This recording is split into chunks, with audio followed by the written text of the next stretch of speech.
4장 율법이 할 수 없는 것을 하나님이 하셨다. 일부 로마서 8장 1절부터 4절 말씀. 그러므로 이제 그리스도 예수 안에 있는 자에게는 결코 정죄함이 없나니 이는 그리스도 예수 안에 있는 생명의 성령의 법이 죄와 사망의 법에서 너를 해방하였음이라. 율법이 육신으로 말미암아 연약하여 할 수 없는 그것을 하나님은 하시나니 곧 죄로 말미암아 자기 아들을 죄 있는 육신의 모양으로 보내어 육신의 죄를 정하사 육신을 따르지 않고 그 영을 따라 행하는 우리에게 율법의 요구가 이루어지게 하려 하심이니라. 1절은 그리스도 예수 안에는 정죄함이 없다고 선포합니다. 우리가 그리스도 예수 안에 있다면 하나님은 우리 죄로 인해 우리를 정죄하지 않으십니다. 예수님은 하나님의 거룩하고 공의로운 분노라는 태풍에서 안전한 곳입니다. 2절은 그리스도 예수 안에 죄의 힘으로부터의 자유가 있다고 선포합니다. 아직 완전하고 최종적인 자유는 아니지만 결정적이고 번복이 불가능한 자유입니다. 즉 승전 나팔 소리가 울렸고 적의 통치권이 무너지기 시작했으며 적의 결정적인 패배는 확실해졌습니다. 1절이 말하는 현실을 칭이라고 부르고 2절이 말하는 현실을 성화라고 부릅니다. 그리고 2절의 자유는 1절의 무죄 선언에 대한 원인이 아닌 증거가 됩니다. 우리 삶이 변했기 때문에 의롭다함을 받는 것이 아니라 의롭다함을 받았기 때문에 우리 삶이 변합니다. 이것이 지난주에 살펴본 내용입니다. 이제 3절을 보겠습니다. 율법이 육신으로 말미암아 연약하여 할 수 없는 그것을 하나님은 하시나니 곧 죄로 말미암아 자기 아들을 죄 있는 육신의 모양으로 보내어 육신의 죄를 정하사. 이 안에는 네 가지 진술이 들어있습니다. 1. 하나님께서 육신의 죄를 정하셨다. 2. 죄로 말미암아 자기 아들을 죄 있는 육신의 모양으로 보내는 방법으로서 그렇게 하셨다. 3. 율법은 그것을 할 수 없었다. 4. 율법이 그것을 할 수 없었던 이유는 바로 육신 때문이었다. 하나님은 육신의 죄를 정하사. 이 진술들에서 몇 가지 놀라운 점들을 끄집어내 보겠습니다. 먼저 하나님이 육신의 죄를 정하셨다는 것입니다. 이 말이 의미하는 세 가지 놀라운 사실에 주목해 보십시오. 1. 죄는 단순히 비난받는 정도가 아니라 정죄를 받았다. 먼저 죄는 이미 정죄를 받았습니다. 이것이 무슨 의미입니까? 부시 대통령이 세계 무역센터를 공격한 테러리스트를 비난했다고 말할 때와 같은 의미로 죄가 비판을 받았고 비난을 받았다는 그런 의미가 아닙니다. 이것은 율법이 할 수 있고 잘하는 일이기 때문에 그런 의미가 아니라는 것을 우리는 압니다. 율법은 죄를 비난하고 책망했습니다. 예를 들어 율법은 이렇게 말합니다. 탐내지 말라. 그리고 율법은 율법을 어긴 사람에게 벌을 선언합니다. 따라서 율법은 이런 의미에서 분명히 죄를 정죄했습니다. 하지만 로마서 8장 3절은 율법이 육신으로 말미암아 연약하여 할 수 없는 그것을 하나님은 하시나니라고 말합니다. 따라서 하나님은 죄를 단순히 비판하고 비난하는 것이 아니라 그 이상을 하셨다는 말입니다. 그렇다면 바울이 하나님이 육신의 죄를 정하셨다고 말한 것은 무슨 의미일까요? 이것은 예수님의 육신 안에서, 즉 십자가에서 고통당하시고 육신이 죽으신 사건 속에서 하나님 그리스도 안에 있는 모든 사람의 죄에 대해 마지막 정죄 판결을 내리셨다는 의미입니다. 다른 말로 하나님이 죄를 정하셨다는 것은 하나님이 죄가 유죄임을 아시고 아들의 죽음 안에서 죄가 마지막으로 고통의 형벌을 받아야 한다고 선언하셨다는 말입니다. 이것이 하나님이 죄를 정하셨다는 말이 나타내는 첫 번째 놀라운 사실입니다. 그리스도의 죽음 안에서 죄는 단순히 비난받는 정도가 아니라 정죄를 받았습니다. 즉 온전하고 공정한 판결과 형벌을 받았다는 말입니다. 그리스도 예수 안에 있는 모두를 위해서 말입니다. 2. 우리의 죄가 그리스도의 죽음과 고통 안에서 정죄를 받았다. 왜냐하면 그분은 정죄받을 만한 죄가 없으셨기 때문이다. 이 진술에서 발견할 수 있는 두 번째로 놀라운 점은 예수 그리스도 안에는 정죄할 죄가 없었다는 사실입니다. 바울은 여기서 이에 대해 간접적으로 말하지만 다른 곳에서는 직접적으로 말합니다. 여기서는 죄로 말미암아 자기 아들을 죄 있는 육신의 모양으로 보내어 육신의 죄를 정하사라고 말합니다. 모양으로라는 말에 주목하십시오. 예수님은 죄가 없으셨기 때문에 죄 있는 육신의 모양이라고 말한 것입니다. 예수님은 죄가 없으셨습니다. 그분의 육체는 인간이었고 죄 있는 육신의 모양이었습니다.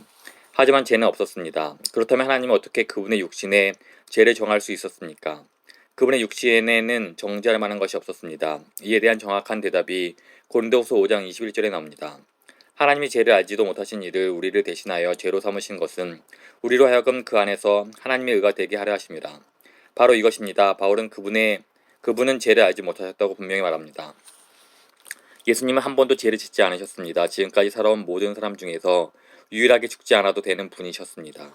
지금까지 살아온 사람들 중에서 유일하게 고통을 받지 않아도 되는 분이셨습니다. 하지만 그분은 죽으셨고 고통받으셨습니다. 따라서 이런 질문이 생깁니다. 예수님의 육신이 찢기고 죽임당할 때 누구의 죄가 정죄를 받은 것입니까? 하나님은 완전히 무죄이신 자신의 아들의 육신 안에 죄를 정하였습니다. 누구의 죄입니까? 답은 분명히 나와 있습니다. 로마서 4장 25절입니다. 예수는 우리가 범죄한 것 때문에 내줌이 되고 고린도전서 15장 3절입니다.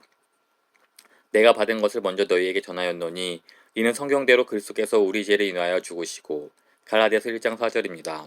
그리스도께서 우리 죄를 대속하기 위하여 자기 몸을 주셨으니 베드로전서 2장 24절입니다. 친히 나무에 달려 그 몸으로 우리 죄를 담당하셨으니 베드로전서 3장 18절입니다. 그리스도께서도 단번에 죄를 위하여 죽으사 의인으로서 불의한 자를 대신하셨으니 이사야 53장 5절에서 6절입니다.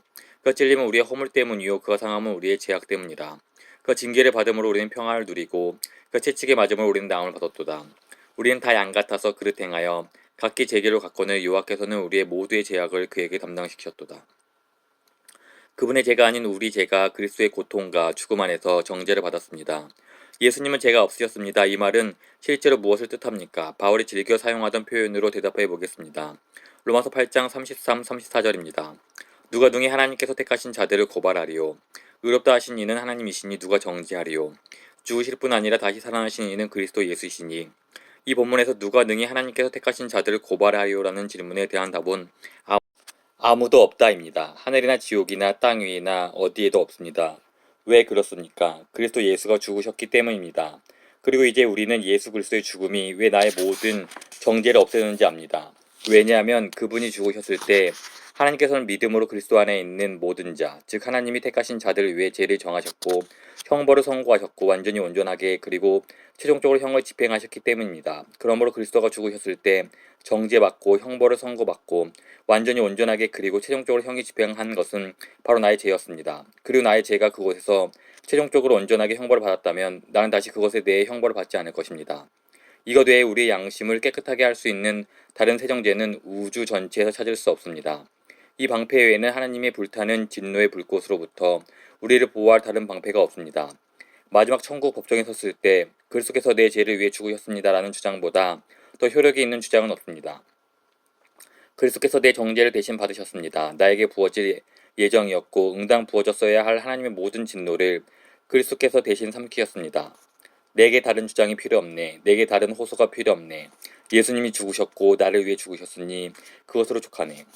하나님이 육신의 죄를 정하셨다는 말에 담긴 두 번째 놀라운 점이 바로 이것입니다. 첫 번째는 제가 예수님 안에서 이미 정죄받고 판결을 받고 형이 집행되었다는 것입니다.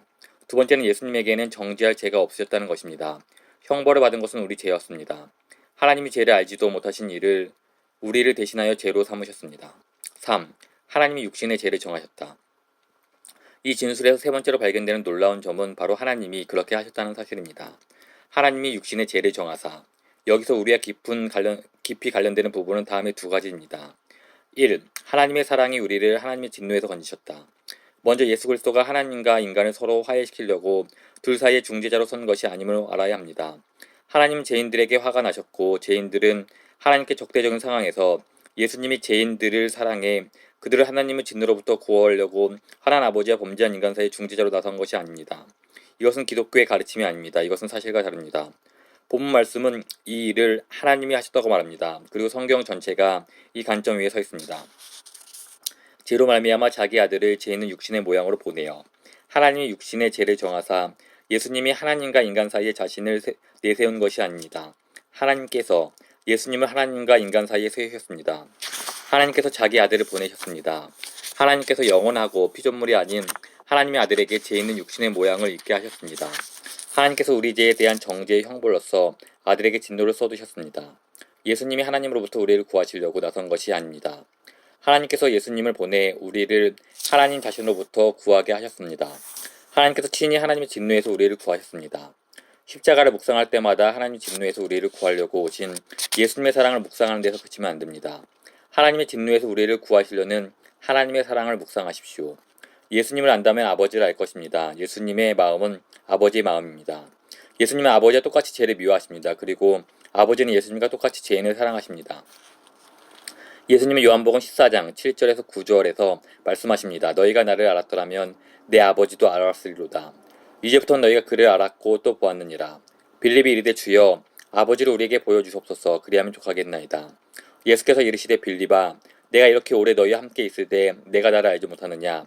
나를 본 자는 아버지를 보았거늘 어찌하여 아버지를 보이라 하느냐. 따라서 이 점을 분명히 알아야 합니다. 하나님의 아들 예수님이 하신 일은 아버지 하나님이 하신 일입니다. 하나님의 아들 예수님을 안다면 아버지 하나님을 아는 것입니다. 하나님의 아들 예수님을 사랑한다면 하나님을 사랑하는 것입니다. 하나님께서 그 일을 하셨습니다. 하나님께서 육신의 죄를 정하셨습니다. 이 사실을 바르게 알 때 우리는 하나님과 예수님을 따로 떼어서 생각하지 않게 됩니다. 아버지의 아들은 그 마음과 생각이 같고 다만 우리를 죄에서 구원하는 일에서 역할이 다를 뿐임을 알게 됩니다. 2. 그리스도 안에 있는 하나님의 영광의 복음이 갖는 배타성. 하나님이 그 아들의 육신의 죄를 정하셨다는 이 사실은 기독교의 복음이 이슬람이나 유대교, 신두교나 불교 같은 다른 종교들과 전혀 다르다는 점에서 우리의 깊은 연관성을 갖습니다. 긴장된 세계 정국을 자극하려는 것이 아닙니다. 요지는 그리스도의 영광의 복음을 보존하자는 것입니다. 즉 포용주의로 우르르 몰려가는 세상 문화 속에서 하나님의 아들이시고 하나님과 인간 사이에서 유일하게 죄를 담당하신 중재자 그리스도의 복음을 지키자는 것입니다. 여기서 말씀드린 포용주의란 모든 종교가 다 하나님께로 이르는 길이라는 가르침을 말합니다. 오늘날에는 예수님이 곧 길이요 진리요 생명이니 그로 말미암지 않고는 아버지께로 올 자가 없다는 복음의 배타성을 말하는 데 일종의 두려움을 갖고 있는 것 같습니다. 하지만 바울은 로마서 8장 3절에서 정확히 이것에 대해 말합니다. 하나님, 오직 한 분이신 온 우주의 창조주께서 자신의 아들, 미리 계셨고 신성을 가진 영원한 아들을 인간의 육신으로 보내 그들에게 죄를 정하사 하나님의 진노를 감당하게 하였습니다. 하나님 바로 이런 분이십니다. 하나님은 그런 일을 하지 않으셨다고 말하는 사람이 있다면 그가 섬기는 하나님은 성경의 하나님이 아닙니다. 참되고 유일한 하나님은 누구십니까? 그분은 예수 그리스도의 아버지이신 하나님으로서 예수 그리스도는 하나님의 본체이시며 하나님과 동등하시고 죄 있는 육신의 모양으로 종의 형체를 입어 그 안에서 신성의 모든 충만이 육체로 거하신 분이십니다. 참되고 유일한 하나님은 이 신적인 아들을 세상에 보내셨고 그의 육신의 죄를 정하였습니다. 판결을 내리고 형벌을 받게 했으며 실제로 형을 집행했습니다. 여러분과 저의 죄였습니다. 그리고 믿음을 말미암아 그리스도 예수 안에 있는 모든 사람의 죄였습니다. 이것이 우리가 세상에 그리고 모든 종교에 전하는 복음입니다. 한 분 하나님이 계십니다. 피조물이 아니시고 영원하시며 하나님의 신적인 아들 우리 주 예수 그리스도의 아버지신 하나님입니다. 하나님은 죄로 말미암아 이 아들을 죄 있는 육신의 모양으로 보내 죄인들을 위해 죽게 하셨습니다. 그래서 믿는 사람은 모두 하나님의 영광을 위해 하나님의 진노로부터 구원받게 하셨습니다. 그러므로 우리가 무슬림들을 위해 할 수 있는 최고의 사랑의 행위는 평화적으로 겸손하게 희생을 감수하며 그들에게 예수 그리스도의 복음을 전하는 것입니다. 이 복음이 없으면 아무도 구원받지 못합니다. 이런 식으로 사람들을 사랑하기 위해서는 로마서 8장 3절을 세계 역사에서 일어난 가장 귀중한 사건으로 볼 수 있어야 합니다. 하나님께서 그 일을 하셨습니다. 하나님께서 그 아들의 육신의 죄를 정하셨습니다. 이것 없이는 양심을 깨끗하게 할 수 없습니다. 이것 없이는 하나님의 진노를 막을 길이 없습니다. 마지막 심판 때에 이 외에 효력이 있는 다른 주장은 없습니다. 이 진리를 믿으십시오. 이 진리에 의지하십시오. 이 진리를 살아가십시오. 이 진리를 찬양하십시오. 나의 믿음은 쉴 곳을 찾았네. 어떠한 방편이나 선조가 아닌 영원히 살아계신 그분을 나는 믿네. 나를 위한 주님의 십자가 상처가 나를 변호하네. 다른 주장은 필요 없네. 다른 호소는 필요 없네. 예수님이 죽으셨고 그 죽음이 나를 위한 것이었으므로 충분하네. 예수님이 구원하시니 내겐 충분하네. 이것으로 나의 두려움과 의심은 사라지네. 아, 범죄한 내 영혼이 그분께로 나아가네. 그분은 절대 나를 내치지 않으시리. 내 마음은 그 말씀을 의지하네. 하나님의 기록된 말씀. 내 주님의 이름으로 받는 구원. 그분의 피로 이뤄낸 구원을 의지하네. 나의 위대하신 의사께서 아픈 자들을 치료하시네. 잃어버린 자들을 구원하러 오셨네. 그분의 귀한 피를 나를 위해 흘리셨네. 그분의 생명을 나를 위해 주셨네.